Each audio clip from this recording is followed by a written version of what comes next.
All right, everybody, welcome back to the show. Today is episode 285, and I have a very special guest with me. Her name is Deanne Barrett, and we had a lovely chat last week, and we had so much fun we decided to come back and do it again. I was on her podcast, and she's going to be on mine today.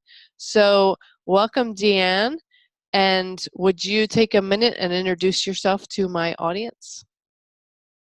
Hi, sure. I'm so grateful to be here because the work that I do in the world is with moms who have teenagers, and I help them step into their leadership.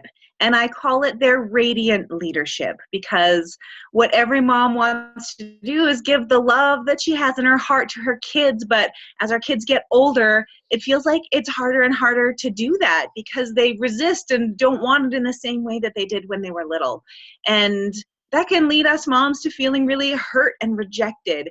And so I help women transition into a model of leadership with their children and in their families that feels good so that we can put our energy into the places where it's really going to make a difference. So I worked with teenagers for a really long time in the classroom as a teacher and working with them, but heard so many people say, oh my gosh, you're so brave to work with teenagers. And I Yes. thought, you've never known wonderful teenagers. And now that I have my own children, people will say, just wait till she's a teenager. And I think, this has got to stop because we kind of are like warning each other. And that causes so many parents to like white knuckle it through the teen years. And I know there are so many opportunities parents are missing because they just don't know what to look for. So in a nutshell, that's kind of what I help moms to do is really how do we make the most of those teenage years so we really can have a strong connected relationship with our teens so we can help guide them and direct them even in those moments where they feel like they know everything and they don't need our leadership. They do and they want it, and we just have to see those opportunities. I love that so much, and I think you're 100% right. You know from our previous conversations that I love teenagers as well, and I really always have. Even when I worked as a therapist with foster and adoptive and biological families, teenagers were my favorite group to work with, and all my coworkers would say, "Why do you want to work with the teenagers?" Because they're awesome. I think they're awesome. And so I do agree with you that a lot of parents warn each other, oh, just wait till they become a teenager. Just wait. You think it's hard now. And I do agree that I think that sets a parent up for just expecting a rough ride. And teenagehood is definitely an adventure, I will say, but it doesn't have to be one to be dreaded or feared. And I love the work that you're doing in the world because anything we can do to help parents reduce that fear is good because then, the fear really comes between them and their child. And they can't connect to their teen if they're so fearful that they're micromanaging every step and coming down on them and not giving them any room to breathe, or being afraid to guide them and then just hands off like, oh, you're a teenager now. I guess I did what I could. I hope for the best. Neither one of those approaches is good. So how do you help moms to know how to walk that delicate line in the middle? Yeah, a big part of the work is helping moms understand themselves. Because when we have that fear inside of us, I'm afraid that my kid is going to make mistakes, then or I'm afraid that I'm not going to be accepted. That's really at the heart of a lot of things is as I'm going to be accepted. What if my friends actually knew the struggles I was having with my teenager? Then I'm a horrible mom. I'm feeling like I look like a horrible mom. I have not been doing a good job as a parent. I'm embarrassed. I can't tell my friends about it. And so I'm just kind of in shutdown mode, trying to manage things with my teenager. And so when we realize, oh, I see that that's what's happening. And I see that we're kind of in a culture where people aren't sharing a lot about what's happening with their teenagers. Mm. You know, when kids are little, we can say, oh, it's this stage. My kid did that. Like, my kid has been biting. Like, I know it's a stage. You know, I know I'm doing something about it as a parent, but it still is that socially acceptable kind of talk that we have maybe on the playground as we're picking up other kids about what our kids are doing. But when our kids become teenagers, the stakes are a lot higher.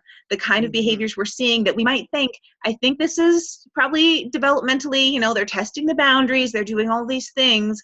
I, you know, don't need to panic because I think this is manageable, but we're not talking about it anymore with our friends. And part of that is to protect our kids because we don't want word getting around. So there is so many parents are isolated. And so when we can recognize that there are all these compounding factors that are leading to us feeling as parents like we're shut down and kind of isolated, then we get to recognize, wait a minute, this is where I am right now with my parenting, with my kid, and there actually is some support around me. There are moms and parents who are going through this. There are people, therapists, coaches, community networks, school counselors who are here to support me through this. And so one of the big pieces is helping moms recognize that that's where they are.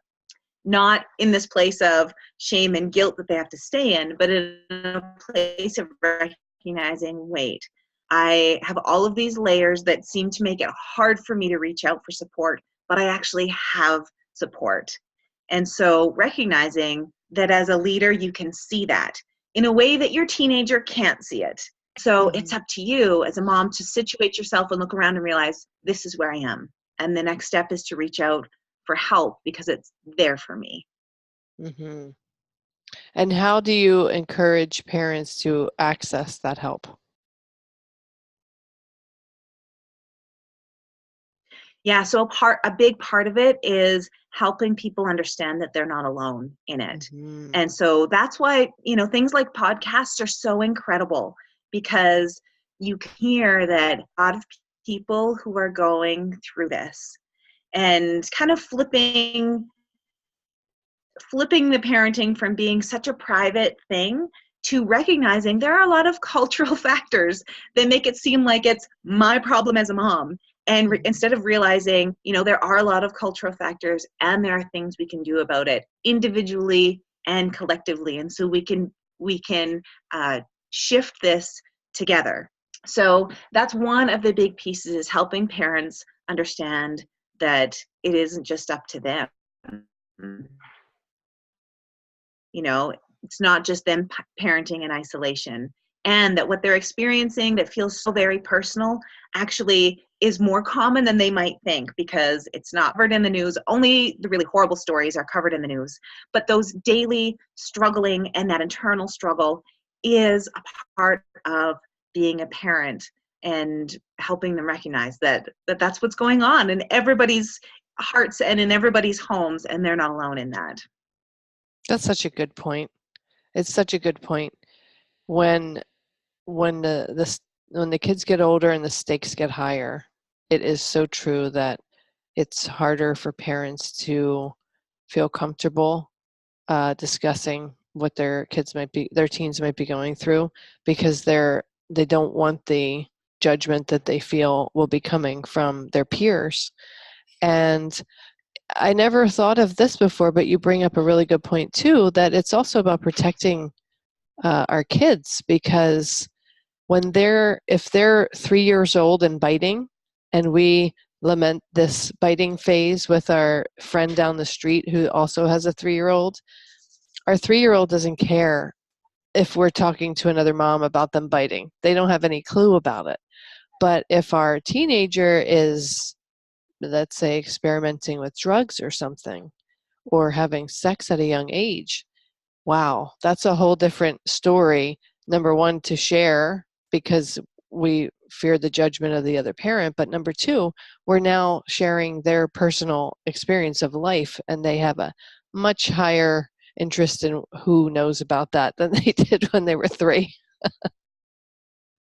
Absolutely. And so they should.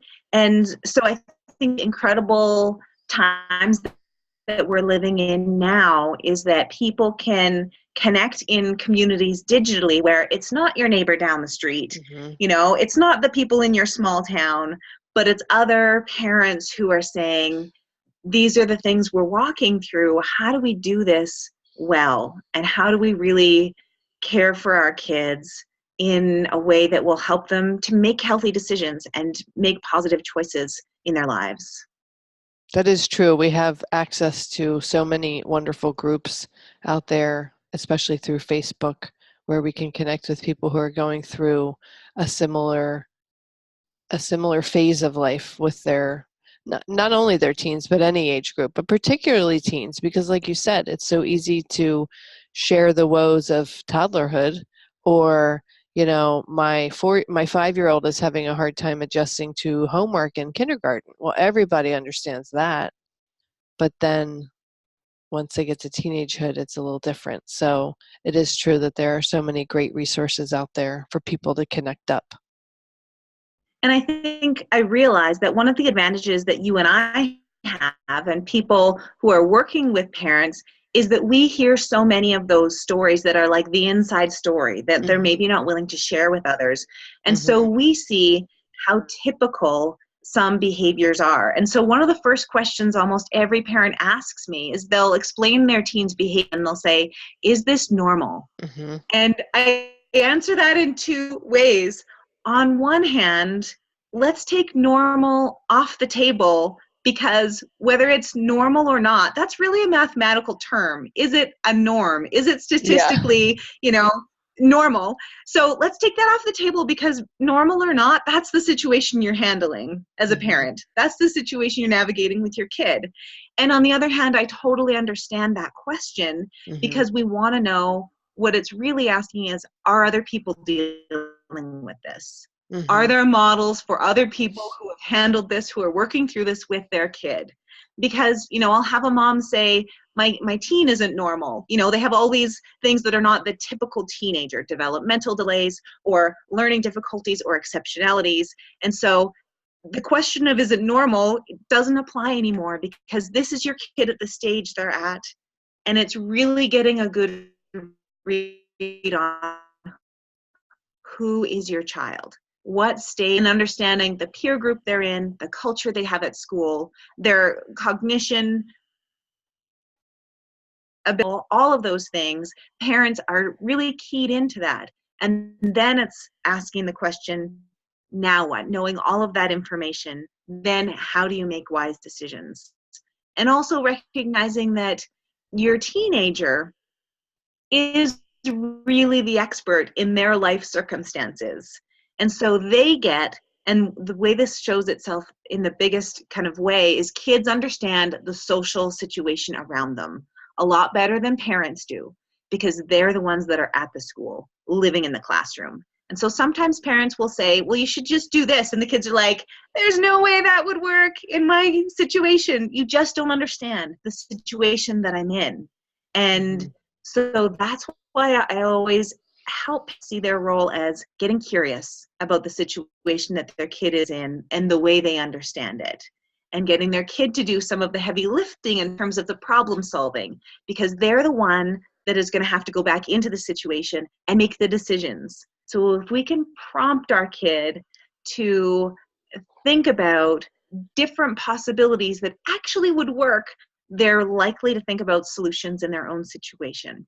Rather than our default as parents is thinking, I have lots of life experience, so I'll just tell you how you need to handle this. And they're like, I don't want to do that because that's your way and not mine. And you don't get my situation. So the more we can our teens understand the situation that they're in and ask them, would it be possible to do this? Or how do you think that you can solve that?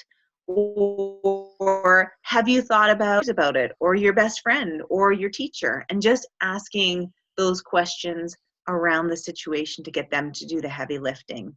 That takes us out of worrying about what's normal, what other people are doing, and really positions our teen as the expert in their life, because they're the ones that are going to have to execute our strategy we might want to suggest to them. I love that so much, because I think one of the hardest transitions for parents to make is going from having a younger child where the parent really is the main organizer of life when their children are young. They decide what food is in the pantry available to the child. They decide what's going to be cooked for dinner. They set up the play dates. They set up the schooling. They set up the activities, hopefully with their child's input on a lot of it, but still the parent is really kind of running the show when the kids are young. But then suddenly and almost violently, shockingly, and overnight, they wake up, go through puberty, and they wake up one day and if they haven't expressed it before, suddenly they are screaming at you, I want to call the shots. I want to have sovereignty over my life, my schedule, my choices. I want to do it myself. And that can be a shocking transition for parents to make. So I always encourage parents to always have the goal of raising an independent adult. Like that's the goal, even on the day the child is born. It's inconceivable to think of it that at that time, but if you can always have that as the goal, then at each step along the way, you're trying to give them as much freedom and independence and responsibility as you possibly can. And freedom to a 5-year-old looks a lot different than freedom to a 16-year-old. But if you've incrementally done it, it becomes easier. But even if you haven't done it, you're going to have to figure it out, and quickly, because once they hit 14, 15, 16, 17, 18, you have a dwindling number of years to have a big impact in your child's life before they're going to fly the nest and do whatever the next chapter holds for them. So how do you help parents who maybe haven't had that goal in mind since the child was born, and then suddenly they're faced with a child who was just so sweet and agreeable and said yes to everything and listened so well, quote unquote, and now suddenly they're talking back, they're not doing what I asked them to do. I don't know what to do. How do you help them to abruptly make that transition when they haven't done it yet? A big piece of that is shifting our perspective on what a great outcome looks like. I love that you described, they listen really well, which means they do what we ask them to do. Right. And when we really think about that, do we want our child to always do what an authority has asked them to do? And we might initially think, well, yeah, but think about historically. The people in power, do they always ask us to do things that are healthy, reasonable things? Mm-hmm. Not always. Mm-mm. And so instead, what we want is someone who can make a decision and recognize, do I value and respect this leader's leadership? Is this a person I want to follow? Because everyone, parents are worried about peer pressure. I don't want my kid to be a follower, except when it's at home and you're the leader, right? Because then it's convenient and easy. Yes. And so even when your kid is pushing back, understand that this has the potential to be a great quality in them. Absolutely. Because they're judging for themselves whether they want to follow. And we need that.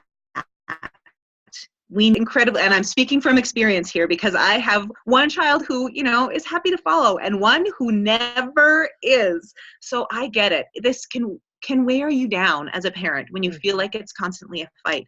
But when you recognize, okay, I want my child to be able to evaluate whether I'm going to follow this or not. Mm-hmm. And then the question is, how do you stay connected in your relationship?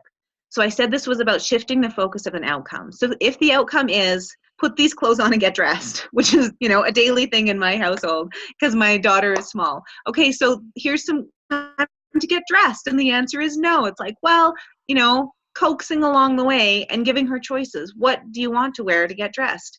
And eventually she'll realize, yes, I do need clothes. I am not going to go to school in my pajamas, so I'll make a decision and get dressed. But Mm-hmm. the whole time, a great outcome is that our relationship has been positive and we've stayed connected. And even when moments where it doesn't feel so positive, but I'm, marching her along to this outcome, okay, she's dressed. She understands she needs to be dressed for school, and we have kept our relationship intact. So a good example in the teenage world is getting to soccer practice and going out to someone's house first, right? Parents are always like, but you need to get to soccer practice on time. That's the outcome they want. And in the meantime, they are not always very caring in the way that they are approaching that with their teen, because their teenagers saying, I want to go to Jimmy's house and hang out, and then I'll get to soccer practice. I can make it happen, Mom. And Mom's like, I don't trust that you're going to be able to make that happen. You're going to be late for soccer practice. And so in this situation, how do you ask your teen the questions? How are you going to get to Jimmy's house and get yourself to soccer practice? And then just wait, because then that child has to come up with a solution.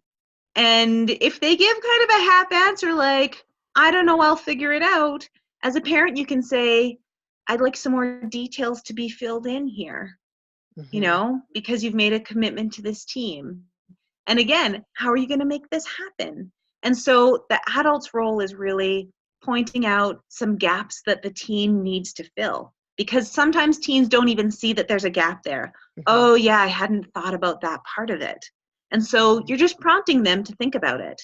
And then you're willing to let them have that experience. Okay, so they're going to figure out, they're going to go to Jimmy's house. They've arranged for Sam's mom to pick them up on the way because they live nearby, and they're going to make it to soccer practice. And then, okay, they Good. fulfilled all the things that you required of them, which is getting themselves to soccer on time. And if something falls through and it doesn't work, then you figure out as a parent, how are we going to clean this up? And how Mm-hmm. are we going to fix this mistake so it doesn't happen again? And so if we see it as a process of them making those plans, us saying, okay, you've made your plan, let's see how it goes. And then if it doesn't go well, picking up the pieces, what will we do differently next time? Because that's exactly the process that they'll have over and over and over again in adult life, right? Mm-hmm. We make a plan, we see how it goes, then we recalculate. And this is how we build resilience in teens and in our adult life, is we realize, yeah, I'm not happy with the outcome, and we pick it up again. But if teens know that their parents are along with them for that journey, then they recognize their parents are part of their support team. They're one of the resources they can use. Mom, help me think through how I'm going to make this happen. And they know that you're one of the people that can help them in that cycle, rather than what sometimes happens is, because we're all busy, we just want to do what's quick and easy, and we'll make all the plans and get it all sorted out, and now the kid just has to lockstep them into that plan. Mm-hmm. So if we can shift it and be the person that helps them think things through in a level of detail that maybe they weren't able to do on their own, again, they're positioned in that space of being the one who's having to learn how to think through it so they can make that decision along the way. So looking at, instead of the perfect outcome of your kid getting to every activity perfectly on time, you're looking at, how can I be connected with them, help them make decisions, but help them learn how to go through that process of planning and executing a plan and evaluating it. And that's really a cycle of critical thinking that is so important for teens to develop, because they're not naturally good at it, which is why it can feel really frustrating when you're the parent trying to get them to do that. But those are the skills that they need to build to be healthy, resilient adults. So it's about shifting the focus. It's not about executing everything perfectly. It's about helping them learn how to do that process. I cannot tell you how much I love all of what you just said. And there are so many brilliant points that I want to try to highlight for our listeners because, wow, it was so good. One of the things I think is amazing about what you said is you're helping them to practice strengthening their critical thinking skills.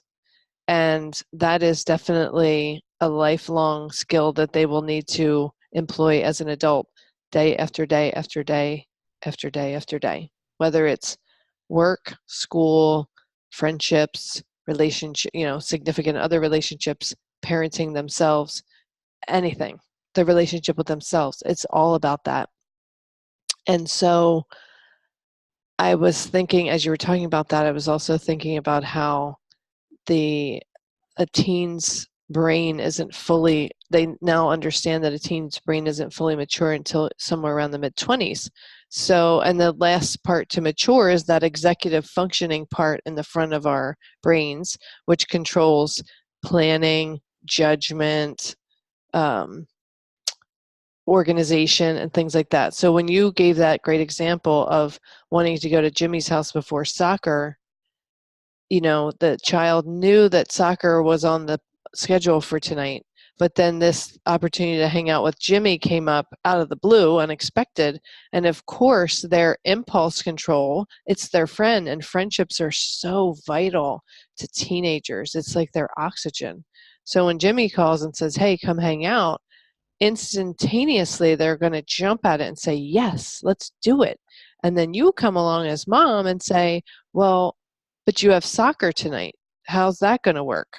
Oh, I'll just work it out. Well, I see some gaps in that. So can you give me more details about how this is actually going to play out so we can make sure we can see if you can do it? And so the impulse to go is there. The impulse control is not necessarily. So as the mom, you're seeing the gap and you're just kind of reminding them to, well, before we jump at this, let's just go back and take one more look and make sure we have a plan from A to Z that's going to actually work. So I love that. And then I also love, if it doesn't work out, then you just go back and you say, okay, well, let's look at what the plan was. Let's look at where the crack was, where it broke down, and what can we do the next time this comes up to make sure the plan can be executed successfully. But I think the other important thing is that if the plan seems good enough, solid enough that it could work, and then it fails, or if the plan has some holes in it and it fails. It's so important for the parent when they revisit that and say, let's see how we can tweak it to make it successful next time, that they don't go with a, I told you this wasn't going to work out attitude. Because if we hammer our kids who are just going to make mistakes, it's just inevitable. That's how they're learning. If we hammer them with, I told you so, I knew it wasn't going to work out, I'm the expert, I have the life experience, you don't, you should have listened to me, I told you from the beginning, it will shut them down and it will shut the door, it will slam the door in our faces so that they will not see us as a person that they can come to. Like, I love how you said, Mom, can you help me think this through? I need to solve this thing or make this work. Can you help me think it through? If you come at them with the I told you so attitude, they will never come to you as one of their trusted advisors. Never, ever. They will just try to figure it out on their own and keep making mistakes and spinning their wheels, and they won't have that trusted advisor to help them. So I love that. I love it. And one of the things that I keep seeing with parents is, you described it really well. When they're young, we have control over their environment and we set it up for their success. We get them to bed on time, we feed them nutritious things. And what happens when they get to be teenagers is a lot of parents feel like, I invested all this time and energy in setting you up for success, and now you're screwing it up. You're eating junk food, you're staying up late, you're doing all of these things. I have failed. And then this is when it matters the most, because now you're in high school and your grades are important, and we have all of these layers of stress because we feel like all those things that I did when you were young don't count because now you're screwing it up, and now is when it matters most. And so I know that a lot of people are hearing that going like, oh gosh, that's absolutely happening. Mm-hmm. And so here's what I want to say to all of those parents is that you have done the best job that you can at every stage. And now it's about figuring out what that looks like at this stage. And Mhm. it's not about micromanaging what they're eating. You can still healthy food in the pantry and say, in our home, this is how we eat. And then your kid gets to understand contrast. At our home, this is how we eat. At Jimmy's house, this is how they eat. Or with my friends, this is how we eat. And if they start to see there are different ways that people do things, that can seem really threatening because we're like, yeah, now they just are going to want junk food all the time or pizza every night or whatever it is. But we recognize, you know what? This is actually good for them because there's no way in our family culture that we're going to give them everything they need. They're going to want to do things differently in their life. And so they get to see how other people live their lives, and they're going to pull some pieces from that to make their life what it is. And this is how they're going to step out in their home and not want to live with us forever. Mhm. And so when we can switch it and say, yeah, right now, they might not be making the best decisions in terms of their diet, for example. But you know what? My kid is learning how to get the feedback from their own body of what feels good. Because some kids will say, I've been eating junk all weekend. I need to go home and eat a salad. And they might not ever tell their parents that, but they know because they are learning to live differently and learning to receive the feedback from their own system and figure out what's working for them. And they actually need that so that they're willing to go out and be brave enough to go out on their own and live their own life. So again, if we can, sometimes we get mired in the everyday because we know that that's where our parenting happens, is in those everyday interactions. But we can, when we can zoom out a little bit and see big picture, just my kid at, if they're a teenager, they're going out into the world and seeing how it's working out there, and they're coming back to the safety of home. And then Mhm. they're going out again and coming back into the safety of home. So as a parent, we can just trust that what we're doing in our homes is providing a clear clear understanding. This is how we do it here. And understanding that when they go out and see a different way, they're going to try that on like a different pair of clothes. And that's what they need to do. And so we don't need to feel like it's an attack on us and our values and all the things we've instilled. We can stay steady like a lighthouse, like this beacon of light. And we love you. And we can see that you're trying on different ways of living and that you need to do that for your growth. And keep coming back with strength to, and this is how we do it here in this home. You know, this is what we believe is important. And that's all you can do. Not Mhm. shame them for trying on different things, but Mhm. just remind them this is what's important here in our home. This is what we've always said is important. This is how we do it here. To give them that contrast of what it's like somewhere else and what we're all about here. So, two things I want to highlight there with what you just said. Number one, I think going continuously and confidently, just gently reinforcing this is what we do here. This is what we believe. This is how we eat. This is how we treat our bodies, whatever. You're continuously planting those seeds. If you're not crushing your child with that heavy-handed, that has to be this way, but just this is how our family operates. You're just kind of setting up, you're planting seeds, and you might not see those seeds begin to sprout immediately, but you'll see glimpses. Most likely you'll see glimpses, little tiny glimpses, and I think of those glimpses as the little tiny piece of green that shoots out of the ground first. So in time, it might not be now, it might not be tomorrow, it might not be next year. It might be when they're 20 or 25, or 30, but those seeds that we've planted about how we feel is a good way to live a good, healthy life or a happy life or whatever with values, they're going to come back and they're going to show themselves at some point along the way. We just have to be patient and trust that all we can do is just keep coming back to this is how we believe, this is our values, this is how we do it. And then the other thing that I wanted to highlight, which was really good, and now it's slipping out of my mind. Let me see if I can remember it. Oh my gosh, what did you say that was so good? I'm losing it. Oh my gosh. Let me just add one more thing about that, staying steady about your values and your beliefs and kind of the way you've set up your home. Another really awesome thing about teenagers is they are seeing how things are done a different way. And there may be something really great that they want to bring into how your family operates. So you can ask them, you know, they might say like, at Jimmy's house, you don't have to like sit down and eat dinner together every night. And Mm-hmm. it's like, wait a minute, if we can take a minute and let go of feeling defensive, like, what, you don't like our family dinners? That's what's pulling us together.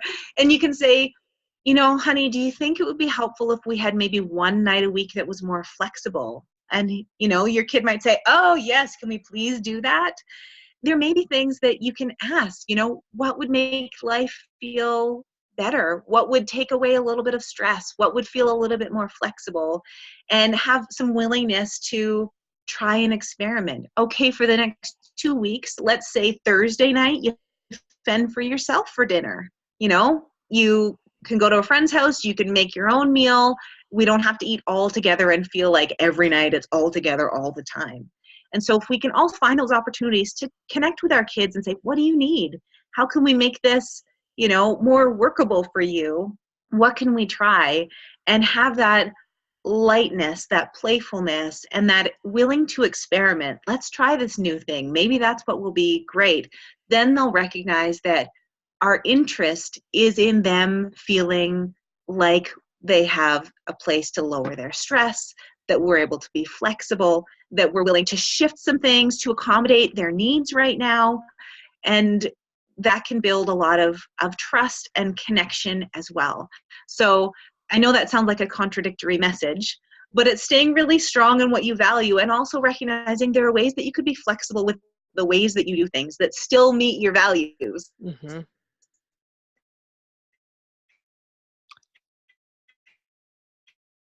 And I really, And so help, but we can also be flexible sometimes. I really love that, because sometimes another family might do it differently than us, but not worse than us. And if we're open to hearing our teens' suggestions or ideas, or they went out into the world and they experienced this new thing, it's like going to a new culture and they saw this really cool way of doing things and they want to tell us about it. And if we're willing to hear them and be open-minded and say, hey, if you like that, let's try it, that just makes those lines of communication even more open. And it really shows our teens that they can really trust us, because it's not just a one-way street where we're just imparting knowledge to them and wisdom all the time. They can also bring something to us, because absolutely they're going to go out into the world and they're going to see something being done that may be equally as good as how we do it or even better. And if they can bring that and be the teachers for us, that is priceless. Priceless. I love it. So I did remember the other thing I wanted to highlight. You were Oh, good. talking about uh, teaching our teens how to tune into their bodies and what works for them and what doesn't work for them.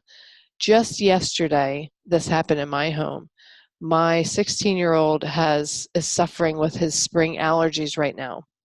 So Mm. his sinuses are clogged, his nose is dripping, he's got postnasal drip, he's just a mess from his neck up. And he poured himself a glass of chocolate milk and he didn't finish it. He actually only took a drink of it and then left a whole glass of it. And I noticed that and I asked him about it. Oh, you're not finishing that? And instead of like hammering him, why did you waste that or something, I just asked him and he said, oh, I can't finish that because, when you drink dairy, it kind of can make you more phlegmy or mucusy. He said, one drink of that, and I know that right now with my allergies, I can't drink that whole glass of milk. It will not be good for me. And I said, okay, fine. That's great that you know that about yourself. And so That's just a tiny example, but it's a great example of really having them learn about listening to their bodies. Too much junk food, maybe you need to peel back a little bit. Too much caffeine and you couldn't go to sleep, maybe you need to revisit that. You know, you've been eating so well and now there's a birthday party coming up, enjoy that piece of cake, whatever it is like that, but really teaching them. And that doesn't just go for diet either. That can go for stress reduction. You've been really uh, burning the midnight oil on your projects, and now you just turned in your last project, took your last test. Maybe it's time for some relaxation since you've been working so hard. But really teaching them or encouraging them to keep tuning back into themselves instead of listening to that external source. What a gift. And you're right, there are those things we can do to prompt them, because our teens don't always connect the dots, but we can help them connect the dots. You can say, oh, honey, you seem really tired. Do you think it's related to the staying up really late on your homework 2 nights ago? Oh, yeah, I had only thought about what I did yesterday, but I realized 2 nights ago I stayed up really late. And so asking that question, do you think it's related to, prompts them to think about, what is this related to? So they can see those pieces and connect the dots. Sometimes it's really clear, like that example of your son is great. Like, I just can't do it because of this whole sinus thing. But sometimes they're not really great at connecting those dots, so we can prompt them. Do you think it's connected to? And then they're thinking about, yeah, what is that related to? What can I do to change this to improve it? But I think the most important thing, and each time you give this an example like this, I hope that my listeners are listening to your tone of voice, because you could ask that question, right? Do you think it might be, I noticed that you look really tired. Do you think it might be because you stayed up so late on your homework 2 nights ago? You can ask it like that, or you can go, you look really tired. Do you think maybe you stayed up too late 2 nights in a row or 2 nights ago? And if you have that I told you tone, that reprimanding, scolding tone in your voice, you will shut them down so fast. And I think across all the different things that we've talked about today, I think if parents could walk away with that as the most important directive, if we were giving them a directive, to really be careful of your tone of voice. And if you ask a question, ask it with pure and genuine curiosity and with a spirit of an advisor and not a dictator who's going to point out how they screwed up and you should have listened to me and I told you your way wasn't going to work. That's the worst thing you can do with a teenager. I often think about and notice the way people will treat their pets, their family pet, and it's with this sweet voice. And also when we are meeting someone else's child. And the reasons why is because we don't have the same expectation. But when we have an adolescent, we feel like, you and I have been together for a lot of years. You should get this by now. You should listen to me more often. And we have that buildup. So sometimes it takes like that beginner's mind. And so something to keep in mind as you're practicing this is, if this were a puppy, what tone of voice would I use? If this was someone else's teenager, how would I approach this? Because I don't really know them very well. Or I had the advantage of being a teacher for a long time. And so I worked with a lot of people's kids and had to learn a tone of voice that would be connecting rather than pushing them away. And so sometimes if we can think about, how would I speak to the family pet that it's a dog. I would expect that it doesn't know better, or I would expect that I want it to be, able to get along and I don't want to be aggressive toward it. Same thing applies with our kids. And we know that. And when we're in a calm moment, we'd be like, of course. But we get into that moment of frustration, of stress, of overwhelm. And so taking a deep breath and just thinking, how would I say this to a kid who's not mine? can Mhm. really help us orient ourselves to how we're going to approach them with the level of care that we really feel for them, rather than the familiarity that breeds that tone that we feel like they should just get it by now. So the Mhm. beginner's mind is often helpful. Coming back to, this is a fresh day. It's first thing in the morning. How do I want to connect with this person? I love it. I absolutely love it. I think we have come up and uncovered so many beautiful golden nuggets for parents, especially of teenagers today. And I think even parents of younger kids, because they may not have a teen now, but they will eventually. And all of these things that you and I have discussed today are going to help them make that transition a little less aggressive and painful for everyone. They can just ease into those teenage years instead of hurtling at breakneck speed into them. Absolutely. And I'll just share that my kids are young. Mine are in grade 2 and kindergarten. And I use these same strategies of asking them, how would you do it differently next time? What could you do in that situation if it happens again? Because even little ones are able to think about multiple solutions to a problem. Hmm. And so we can use that strategy no matter how young they are, because it prompts them that they can start to be the problem solver. And so we talk a lot about using strategies and solving problems with my kids, even when they're playing. And so my kids will say, Mom, look at this strategy I tried. And it's I like, love it. sure, because there are multiple ways of solving the problem, and you can just keep being a problem solver until it's solved. So this isn't limited to just adolescence. And the gift I had as a teacher was to see how well my students could solve problems. And then the contrast of what their parents believed about their problem solving abilities was a huge one.